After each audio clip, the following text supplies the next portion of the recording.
during World War II. They're actually both military bikes. No, they weren't running operations in San Francisco with the purple bike, but What year is this? 42. 42. I'll give you a little more history on it. Okay. The thing about it, basically, during World War II, they made almost 100,000 of a bike called the WLA. WLA was basically like that black bike I started back there, just flat top fenders and no frills military model. The XA was developed because the WLA did not do its job quite properly. So WLA is actually a very famous bike amongst the Harley-Davidson community. They call it the Liberator. Its job during World War II was courier duty and to escort columns of troops and tanks. Now, at the beginning of World War II, we weren't in Europe yet, we were in North Africa. So escorting troops and tanks at 5 miles an hour through the desert, the rear cylinder on the Harley, they're V-twin, air-cooled, you put them in a row like that, front cylinder always runs cooler than the rear. Now, that was a big enough problem in the Sahara Desert at 5 miles an hour that the rear cylinder would seize the whole motor. So with enough of that happening and a few other small problems, the government requested 1,000 bikes from Harley, 1,000 bikes from Indian.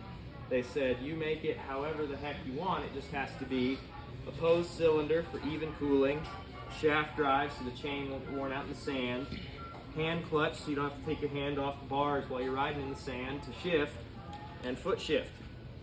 So with all that, there were a couple different philosophies that came out of it. Neither company had made a bike anything like that to this point. So basically, Indian's idea was that they said, well, we don't want to retool the factory. We make V-twins. Let's turn a V-twin this way. So they took a V-twin, made it like a Moto Guzzi with the cylinders out here. Harley's thing is that they didn't mind to retool the factory, but they didn't want to waste a bunch of time doing research and development to get this contract out. So all's fair in love and war. This is a nut for bolt ripoff of the BMW. Nice. They changed a few things and they made them in the US, so it's got Harley fork fenders, wheels, tank, carburetor, generator, a whole bunch of other stuff, and even the designs aren't exactly the same. The BMW was kind of a sporty bike. This thing was beefed up to have, a 19-year-old GI on it in the desert all day. But as far as the design goes, the chassis, the engine, the gearbox, that's all totally ripped off from BMW. They definitely would have lost the suit had they not been involved with it. But today, the funny thing about it is that they made 1,000 of them, all designated to go off and fight in the Africa campaign. None of them got sent over there. By the time they got them done, the Africa campaign was over. And so these bikes made specifically for North Africa had no use in Europe. You had to train guys how to ride these. And there was 1,000. 1,011 if you want to get technical with it, but yeah. Okay. So the thing about it is, the government, they paid $880 per bike. You and I, after the war, could go pick this thing up for $200, $300.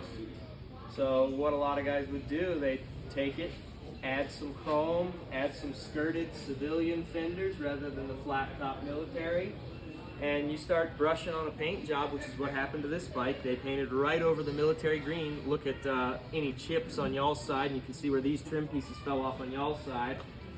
It's green underneath. So the XA stands for Experimental Army, nut for bolt rip off of that BMW, and heck, it's hard to beat. It's German engineered, made in America. That's a pretty good combination.